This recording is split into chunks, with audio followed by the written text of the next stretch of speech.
Hey, I'm Andy Fogarty from theathomewelder.com, and today I'm going to show you how to take all these little ornamental bits and pieces that you probably have laying around that you don't have enough to really do anything with. I'm going to show you how to take these and turn them into big money projects really quickly. So if you're like me, you probably have bits and pieces like this laying all around your shop from past jobs, or maybe you order extra material just in case like I do. But what that means is it starts to stockpile up around the shop. And I don't really have enough of these things to really do anything great, right? I'm not going to be making any cool railings or anything out of them without ordering some more. And I don't want to do that if I don't have to.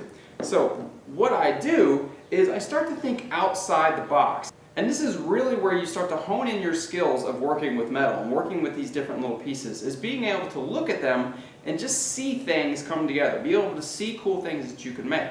Now, these aren't probably going to be really big money makers for you, but what they do is they act as little marketing tools to bring people in for you to reel them in for bigger projects, the bigger railings and the gates and the cool custom furniture. Maybe in your area, maybe you do a lot of shows, maybe you rent a booth and you take examples of railings out there and try to get people interested that way. It's one great way of marketing. But people see those big railings, and unless they are just in the market right then and there for a railing, they're not going to think, okay, wow, I need to go in there and check that guy out. But when you have cool little things, little knickknacks, it actually draws people in, and they want to touch it, they want to pick it up, and it really allows them to feel and see the quality of your craftsmanship. So what I'm going to do today is I'm just going to show you some of the knickknacks that I have laying around and give you some examples of what we've done and how they've brought in larger projects. So I have a couple of these little cool little spikes laying around, and these are actually cut off of something bigger that we bought, a bigger piece that we had ordered from kingmetals.com, and we actually cut these off because they didn't fit the design. So I had 4 or 5 of these little things laying around, and they're very cool looking, right? I mean, it's just cool. So what we did was we actually sharpened the edges here just a little bit with a grinder, cleaned it up a bit, painted a few of them, sold them as letter openers. Very cool, very manly thing to have around, on a desk. These things went like hotcakes. We sold them for $15 a piece. It was some material that was already paid for. All we had to do was grind. And this actually brought in 2 large-scale fencing projects to go around an office complex. Next thing is, we have these cool little collars laying around, right? Little collars that go on fence pickets that just slide right on top of a picket. You weld them in place. And then we also had some of these cool little flower pieces, and probably went on a gate. I don't even know where they came from. Well, all I did was say, this kind of looks like a candle holder to me. Fits a candle perfectly. Slap that right on top of there. Boom, we got a little candle holder. Just welded that in place. In fact, I've got one here that we have laying around. Just welded that right to the bottom. Very simple. I mean, no-brainer stuff to do.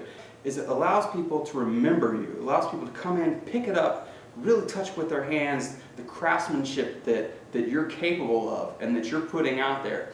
And in their mind, you are automatically the go-to metal guy in the area for anything, and they will come back to you. So my challenge to you today is to go look around the knickknacks that you have laying around, the little ornamental elements that you have laying around your shop or your garage, wherever it is that you do your projects. Just look around, see how you can fit them together to use those as little marketing tools, almost like little cool business cards for people to remember you and make a little bit of a profit, but just to start training your mind too to see really cool creations, because this will translate really well when you're building railings and doing gates. You'll just be able to see these things come together. And another great thing is you can go to kingmetals.com and get one of these cool design and concepts books. And it's just chocked full of really cool designs on how you can take any of the materials in the kingmetals.com catalog and put them together. They've just put them together for you, and this is really cool because it actually gives you the item numbers that they use. But what it does is it just helps you see how a lot of this stuff can be put together if you're not really seeing it, because it takes a little while to train yourself to do this. But this is an excellent way for you to use up those materials, get the creative juices flowing, and practice your welding techniques at the same time. And if you've come up with some really cool things to put together, take some pictures or some videos, whichever, and go ahead and go to the At Home Welder Facebook fan page or the King Metals Facebook fan page and post them there because we'd love to see them. So I'm Andy Fogarty from the AtHomeWelder.com, and for more tips and tricks for the beginner and hobbyist welder, stay tuned because I'll have more videos coming your way.